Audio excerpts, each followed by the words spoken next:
நீங்கள் உண்மையாகவே தூய ஆவியின் படியில் நடக்கிறீர்களா? உரோமையர் 8 சொல்லப்படும் வாழ்க்கை முறை உங்கள் வாழ்க்கையில் இருக்கிறதா? ஆகவே கிறிஸ்து இயேசுவோடு இணைந்திருப்பையாருக்கு இனி தண்டனை தீர்ப்பே கிடையாது. ஏனெனில் கிறிஸ்து இயேசுவோடு இணைந்திருப்பையாருக்கு வாழ்வு தரும் தூய ஆவியின் சட்டம் பாவம் சாவு என்பவற்றுக்கு உள்ளாக்கும் சட்டத்தினின்று என்னை விடுவித்துவிட்டது. ஊனியல்பின் காரணமாய் வலுவற்றிருந்த திருச்சட்டம் செய்ய முடியாத ஒன்றை கடவுள் செய்தார். அதாவது ஊனியல்பு கொண்ட மனிதரை பெயான்றவராய்த் தம் சொந்த மகனை அனுப்பி மனிதரிடமுள்ள பாவத்திற்கு முடிவு கட்டினார்.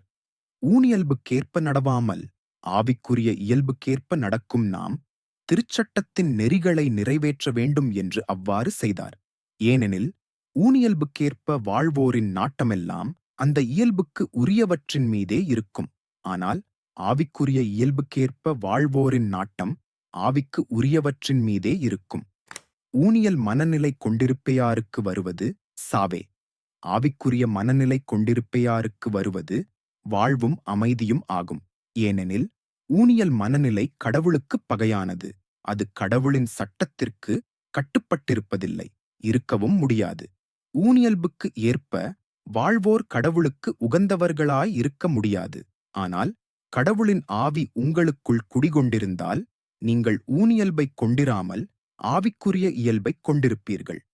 கிறிஸ்துவின் ஆவியைக் கொண்டிராதோர் அவருக்கு உரியோர் அல்ல.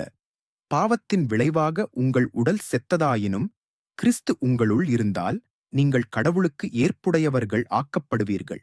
அதன் பயனாகத் தூய ஆவி உங்களுக்குள் உயிராயிருக்கும். மேலும் இறந்த இயேசுவை உயிர்த்தெழச் செய்தவரின் ஆவி உங்களுள் குடிகொண்டிருந்தால் கிறிஸ்துவை உயிர்த்தெழச் செய்த அவரே உங்களுள் குடிகொண்டிருக்கும். தம் ஆவியினாலே சாவுக்குரிய உங்கள் உடல்களையும் உயிர் பெறச் செய்வார். ஆகையால் சகோதர சகோதரிகளே, நாம் ஊனியல்புக்குக் கடமைப்பட்டிருக்கவில்லை, அவ்வியல்பின்படி வாழ வேண்டியதில்லை. நீங்கள் ஊனியல்புக்கு ஏற்ப வாழ்ந்தால் நீங்கள் வாழ்வீர்கள். கடவுளின் ஆவியால் இயக்கப்படுகிறவர்களே, கடவுளின் பிள்ளைகளுக்குரிய மனப்பான்மையையே பெற்றுக் கொண்டீர்கள். நாம் பிள்ளைகளாயின் உரிமைப் பேறு உடையவர்களாய் இருக்கிறோம். ஆம், நாம் கடவுளிடமிருந்து உரிமைப் பேறு பெறுபவர்கள், கிறிஸ்துவின் பங்காளிகள். அவருடைய துன்பங்களில் நாம் பங்கு பெற வேண்டும். அப்பயாதுதான் அவரோடு மாட்சியிலும் பங்கு பெறுவோம்.